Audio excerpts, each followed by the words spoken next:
नमस्कार, स्वागत है आपका। आप देख रहे हैं अपना उत्तर प्रदेश। मैं हूं आपके साथ अनाया शर्मा। शुरुआत करेंगे खबरों के विस्तार से। उन्नाव लोकसभा क्षेत्र में जनसभा को आयोजन किया गया है और इस दौरान सीएम योगी आदित्यनाथ भी शामिल हुए हैं। सीएम ने जनसभा को संबोधित किया और क्या कुछ इस दौरान उन्होंने कहा, आपको सुनाते हैं।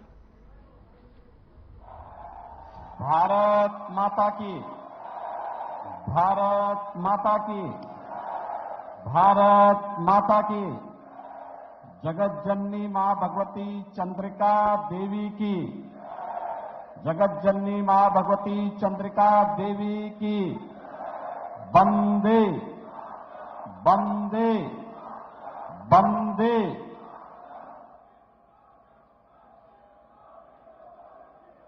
कलम और क्रांति की पावन धरा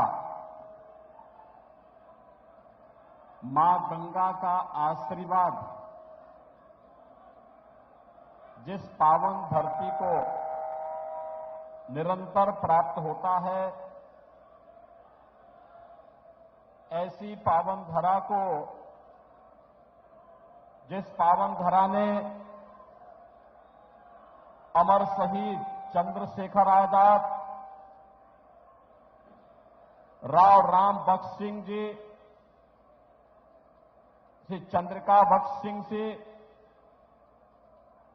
जैसे अनगिनत वीरों को जन्म दिया है, इस पावन धरा को कोटि कोटि नमन करता हूं।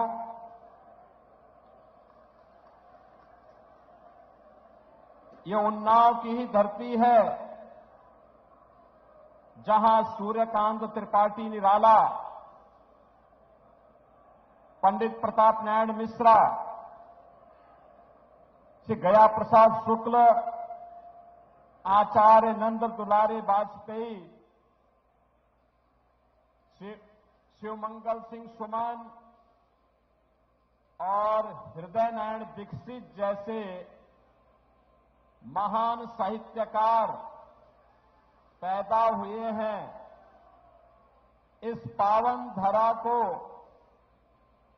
मैं पुनः पुनः नमन करते हुए अमर शहीद वीर गुलाब सिंह लोधी की इस पावन धरा को नमन करता हूं और आप सबका मैं हृदय से अभिनंदन करता हूं। मंच पर उपस्थित उत्तर प्रदेश सरकार में मेरे मंत्रिमंडल के सहयोगी मंत्री श्री दयाशंकर सिंह जी, विधान परिषद के विधानसभा के पूर्व अध्यक्ष और इस क्षेत्र के पूर्व विधायक पंडित हृदय नारायण दीक्षित जी, लोकप्रिय सांसद और भारतीय जनता पार्टी के प्रत्याशी डॉक्टर सच्चिदानंद हरि साक्षी जी, जिला पंचायत अध्यक्ष श्रीमती शकुन सिंह जी, भारतीय जनता पार्टी की जिला की प्रभारी श्रीमती अर्चना मिश्रा जी, जिलाध्यक्ष श्री अवधेश कटियार जी, हमारे सभी माननीय विधायकगण श्री पंकज गुप्ता जी, बंबालाल दिवाकर जी, ब्रजेश रावत जी, श्रीकांत कटियार जी, अनिल सिंह जी, आशुतोष शुक्ला जी, रामचंद्र प्रधान जी और इस कार्यक्रम का कुशल संचालन कर रहे हरदोई के पूर्व जिला के अध्यक्ष और लोकसभा के प्रभारी श्री सौरभ मिश्रा जी, उन्नाव के मेरे सभी उपस्थित बहनों और भाइयों, आज मुझे लोकतंत्र के इस महापर्व के लिए आप सबका आह्वान करने के लिए पुनः आपके बीच में आने का सौभाग्य प्राप्त हुआ है। बहनों और भाइयों, पूरे देश के अंदर लोकसभा के 2 चरण संपन्न हो चुके हैं। कल तीसरे चरण का मतदान होगा।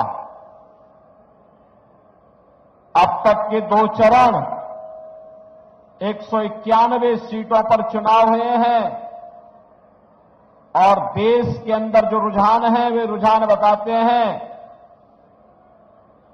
कि फिर एक बार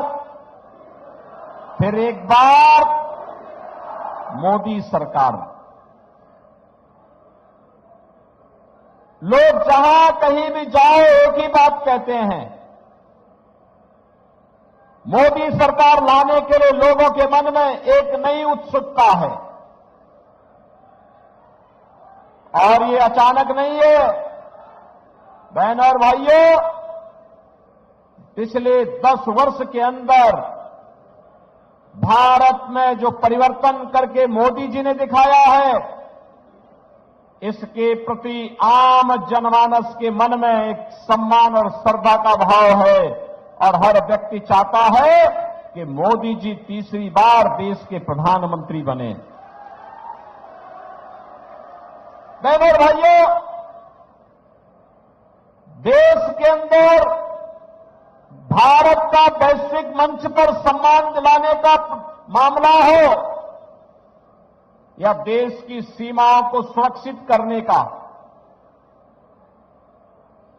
देश के अंदर आतंकवाद और नक्सलवाद की समस्या का समाधान करने का हो या फिर बड़े बड़े विकास के परियोजनाओं को आगे बढ़ाने का, गरीब कल्याणकारी योजनाओं की तो कोई गिनती ही नहीं। 2014 और 2014 के पहले और 2014 के बाद के कार्यों की अगर हम तुलना करते हैं तो जमीन आसमान का अंतर आपको नजर आएगा।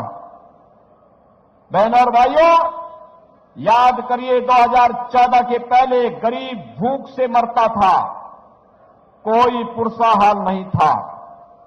गरीब चिकित्सा के अभाव में दम तोड़ता था, कोई पूछने वाला नहीं था। 2014 के पहले गरीब के घर में या सामान्य परिवारों के घर में भी अगर रसोई गैस का सिलेंडर कभी समाप्त हो जाए और दूसरी व्यवस्था नहीं है, उसको तत्काल रसोई गैस नहीं मिल पाती थी क्योंकि किल्लत थी, ब्लैक मार्केटिंग होती थी और अगर किसी ने कुछ ज्यादा बोल दिया तो पुलिस के डंडे पड़ जाते थे। बहनों और भाइयों, गरीब सर्दियों में जाड़े में ठिठुरने के लिए मजबूर होता था, बरसात में भीगने के लिए मजबूर होता था क्योंकि सिर ढकने के लिए छत नहीं हुआ करती थी। नए भारत में आज आप देख सकते हैं 2014 के पहले भी आपने इस बात को देखा होगा। पहले ये गर्मी है, इस समय बुंदेलखंड, बिंद और तमाम क्षेत्रों में टैंकर से पानी जाते थे, गांव के गांव खाली हो जाते थे क्योंकि सूखा पड़ जाता था। बहनों और भाइयों, 2014 के बाद का भारत, आज 80 करोड़ लोग देश के अंदर फ्री में राशन की सुविधा प्राप्त कर रहे हैं। 80 करोड़ लोग, 60 करोड़ लोगों को आयुष्मान भारत की सुविधा मिल रही है। 50 करोड़ लोगों के जनधन अकाउंट खुल गए। अगर ये 60 करोड़ लोग जिन्हें आयुष्मान भारत की सुविधा प्राप्त हो रही है, इनमें से या इसके पर अगर कोई अन्य व्यक्ति कभी उसके परिवार में कोई बीमार होता है, सुविधा नहीं, उसके पास इतना साधन नहीं, अगर वह हमारा विधायक, सांसद या कोई पदाधिकारी या वह पीड़ित भी अगर मुझे पत्र भेज देता है तो हम उसके खाते में सीधे पैसा भेजते हैं क्योंकि मोदी जी ने अकाउंट खोल दिया है और पैसा भेज करके हम उसे कहते हैं निश्चिंत होकर के अपना उपचार कराओ। जब सरकार साथ में खड़ी है तो चिंता की कोई बात नहीं। बहनों और भाइयों, किसान सम्मान निधि प्राप्त कर रहा है। 2014 के पहले किसान आत्महत्या करता था, नौजवान पलायन करता था। आपने देखा होगा कि अकेले उत्तर प्रदेश में हम लोगों ने 6.5 लाख नौजवानों को सरकारी नौकरी दी। 61 लाख नौजवानों को निजी क्षेत्र में वेद प्रवेश में नौकरी की सुविधा प्रदान कराई। 1.25 करोड़ हस्तशिल्पी, कारीगर और स्टार्टअप स्थापित करने वाले नौजवानों को और उद्यमियों को हम लोगों ने स्वतः रोजगार के साथ जोड़ने का काम किया। और प्रधानमंत्री मोदी जी के नेतृत्व में विगत 1 वर्ष में भारत सरकार ने 10 लाख युवकों को नौकरी उपलब्ध कराने का काम किया है। बहनों और भाइयों, आज नौजवानों के लिए नई नई योजना, प्रधानमंत्री स्टार्टअप की योजना, प्रधानमंत्री स्टैंड अप की योजना, प्रधानमंत्री मुद्रा की योजना, उत्तर प्रदेश के अंदर स्वामी विवेकानंद तकनीकी सक्षमता की दृष्टि से टैबलेट वितरण के कार्यक्रम, यही अंतर है। समाजवादी पार्टी की जब सरकार थी, वह नौजवानों के हाथों में तमचे पकड़ाता था, उसके जीवन के साथ खिलवाड़ करती थी सरकार। और आज हमारी सरकार टैबलेट पकड़ा रही है, नौजवान के हाथ में टैबलेट, स्मार्ट युवा बने। बहनों और भाइयों, एक तरफ विकास के कार्य, गरीब के मकान बन गए, और मोदी जी ने तो यह भी कहा है कि 4 करोड़ गरीबों के मकान बने। बाकी जितने बचे होंगे अगले 5 वर्ष के अंदर उनके सबके मकान बन जाएंगे। आप भी जाके बोलिए, आश्वासन कर सकते हैं, किसी भी गरीब को अगर किन्हीं कारणों से छूट गया है, अगले 5 वर्ष में उसके मकान बनेंगे। जिसके बाद कार्ड में 70 वर्ष से ऊपर का हर व्यक्ति आयुष्मान भारत के कार्ड का भागीदार बनेगा। जिसके बाद राशन कार्ड नहीं, 100% राशन कार्ड, जिसके घर में कोई रोजगार नहीं, उसको 100% रोजगार की व्यवस्था ये सरकार कराने की व्यवस्था करने जा रही है। बहनों और भाइयों, सुरक्षा भी है, सम्मान भी है, विकास भी है और गरीब कल्याण भी है।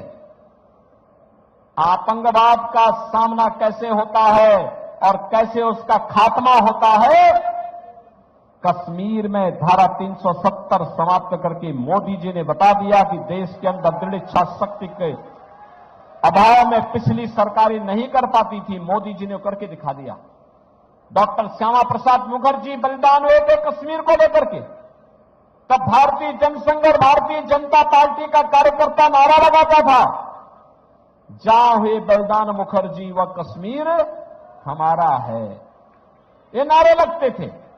और आज क्या है, आज तो बहनों और भाइयों, कश्मीर विकास की मुख्य धारा के साथ जुड़ चुका है, आतंकवाद का खात्मा हो गया है। अब तो कहीं पे जोर से पटाखा भी फट जाए ना, तो पाकिस्तान सफाई देता कि मेरा हाथ नहीं, मैंने नहीं किया ये सब। और कांग्रेस और समाजवादी पार्टी के लोग क्या कहते थे? कहते थे आतंकवादी तो सीमा पार के हैं, इसलिए हम क्या कर सकते हैं। देखो, दोनों के जवाब में अंतर है। वे आतंकवादी वारदात पर कहते थे कि आतंकवादी सीमा पार के हैं, हम क्या करें। लेकिन आज आतंकवाद तो समाप्त हुआ ही, लेकिन आतंकवाद समाप्त होने के साथ ही अगर पटाखा भी फट जाए तो पाकिस्तान पहले सफाई देता कि साहब मेरा हाथ नहीं है। उसे मालूम है कहीं लेने के देने न पड़ जाए, उसे मालूम है नया भारत है, छेड़ता नहीं है, लेकिन कोई छेड़ता है तो छोड़ता भी नहीं है। बहनों और भाइयों, मुझे एक बात बताओ, कांग्रेस के लोग न एक समाजवादी पार्टी के लोग न सम्मान दे सकते हैं, न सुरक्षा दे सकते हैं, न गरीब कल्याण ही कर सकते हैं और नहीं विकास करा सकते। आतंकवाद से तो इनका ऐसा रिश्ता है जैसे घर का रिश्ता हो। याद करिए, अयोध्या में राम जन्मभूमि पर आतंकी हमला हुआ था, काशी में संकट मोचन मंदिर पर आतंकी हमला हुआ था, लखनऊ, वाराणसी और अयोध्या की कचहरियों पर हमला हुआ था, सीआरपीएफ कैंप रामपुर पे हमला हुआ था। और इन आतंकी हमलों के लिए जिम्मेदार आतंकवादियों के मुकदमों को बेशर्मी के साथ समाजवादी पार्टी ने वापस लेने का दुस्साहस किया था कि नहीं किया था? क्या आतंकवाद समर्थकों को हम वोट देंगे? क्या आतंकवादियों के विरोध के पक्ष में हमारा वोट जाएगा? क्या आने वाली पीढ़ी कभी माफ नहीं करेगी। दूसरा, भगवान राम के सब द्रोही हैं और हमारा तो संकल्प होना चाहिए, जाके प्रियन राम वेदेहि तजिए ताहि कोटि बैरी सम जद्यपि परम स्नेही। जो राम का विरोधी है वह हमारा विरोधी है, चाहे वह हमारा सगा ही क्यों न हो। अगर वह राम का विरोध कर रहा, हम उसके खिलाफ खड़े होंगे। कांग्रेस और सपा का तो इतिहास ही राम का विरोध करने का है ना? कहते थे राम हुए ही नहीं। क्या कहते थे? कहते थे राम हुए ही नहीं। क्या कहते थे? कि अयोध्या में कोई परिंदा भी नहीं पर मार सकता। और आज जब अयोध्या में रामलला विराजमान हो गए तो अब इनके स्वर बदल गए, कहते राम तो सबके हैं। ये दोहरा चरित्र इन लोगों का है। बहनों और भाइयों, इन पे कभी विश्वास मत करना, कभी विश्वास मत करना। तीसरा, कांग्रेस जो इंडी गठबंधन का सबसे बड़ा भागीदार है, इसका घोषणा पत्र तो देखो। वो क्या कहता है? कहता है अगर कांग्रेस नेतृत्व की सरकार बन गई जिसमें समाजवादी पार्टी भी ढोल बजाने का काम करेगी, तो इंडी गठबंधन क्या करेगी?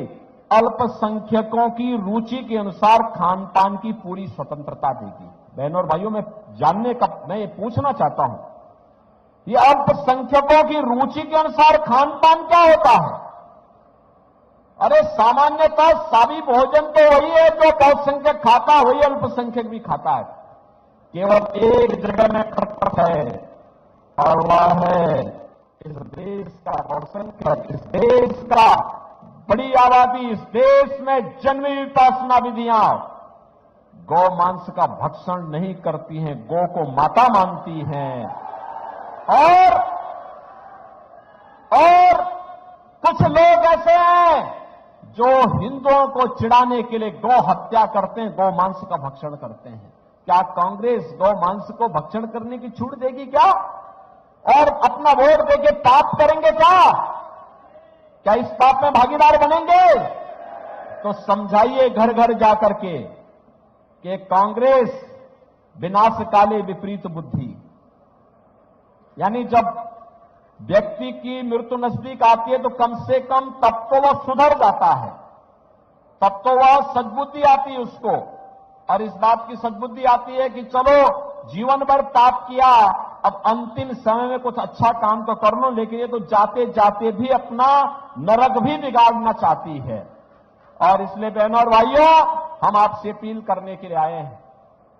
मोदी जी के नेतृत्व में नए भारत को आपने देखा होगा।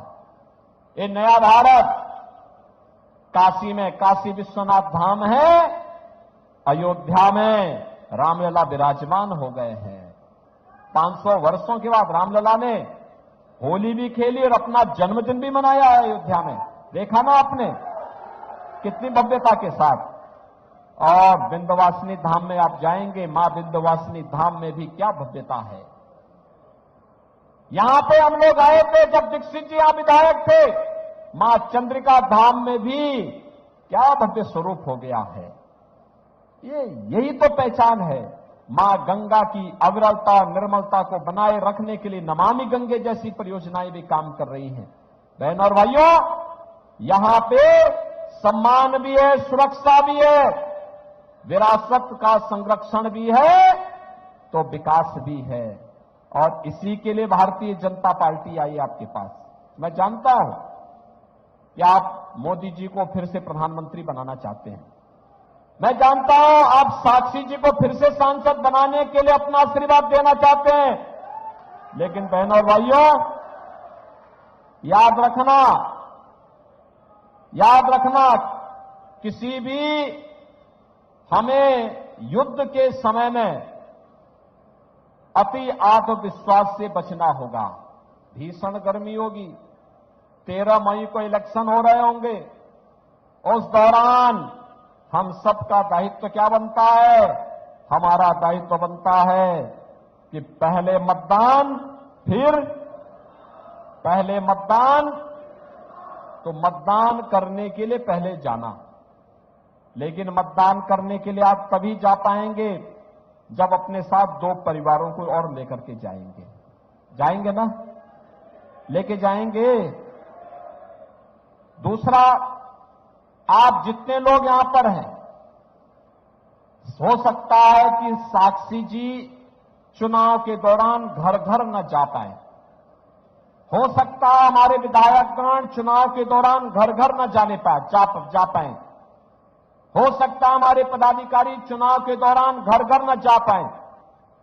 आपसे मेरी विनम्र अपील होगी, इस दौरान आप स्वयं मोदी जी का प्रतिनिधि बनिए, स्वयं साक्षी जी बन जाइए, स्वयं आशुतोष शुक्ला बन जाइए, घर घर जाइए, घर घर जाइए, मतदाताओं को बोलिए।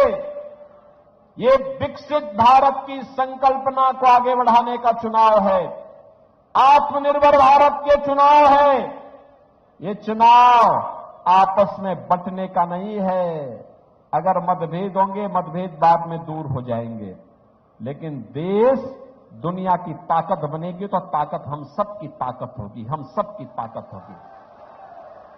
उस ताकत के लिए हमें कार्य करना है और इसीलिए चुनाव के लिए हम लोग आए हैं। इस चुनाव में भारतीय जनता पार्टी के चुनाव चिन्ह कमल के फूल के साथ एक एक मतदाता को मतदान केंद्र पर ले जा करके मतदान करना है, क्योंकि आत्मनिर्भर भारत का मतलब आत्मनिर्भर युवा, आत्मनिर्भर भारत का मतलब आत्मनिर्भर महिला, आत्मनिर्भर व्यापारी, आत्मनिर्भर किसान, आत्मनिर्भर श्रमिक। और जब ये सभी तबका आत्मनिर्भर होता है बहनों और भाइयों, तो भारत आत्मनिर्भर होता है, और भारत आत्मनिर्भर होता है तो दुनिया की एक ताकत बनती है। विकसित भारत की संकल्पना को आगे बढ़ाने में मदद मिलती है। और उसी विकसित भारत के लिए आज हम सब आपके पास समर्थन मांगने के लिए आए हैं। आप सभी कमल चुनाव चिन्ह पर यहां से बाबा को चुनाव जिता के भेजेंगे ना? सभी भेजेंगे, घर घर जाएंगे, मोदी जी को तीसरी बार प्रधानमंत्री बनाएंगे। सभी लोग सहमत हैं? तो फिर मेरे साथ बोलेंगे दोनों हाथ क्या करके, भारत माता की, भारत माता की, भारत माता की जय श्री राम, जय जय श्री राम।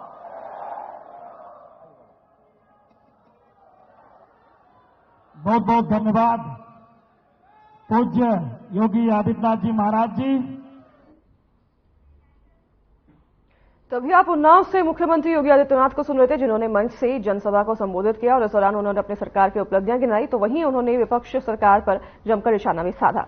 आपको बता दें कि उन्नाव में आज जनसभा का संबोधन जो था उसका आयोजन किया गया था। इस दौरान मुख्यमंत्री योगी आदित्यनाथ वहां पर शामिल हुए और उन्होंने जनसभा को संबोधित किया। इसी के साथ इस बुलेटिन में हमारे साथ बस इतना ही। नमस्कार।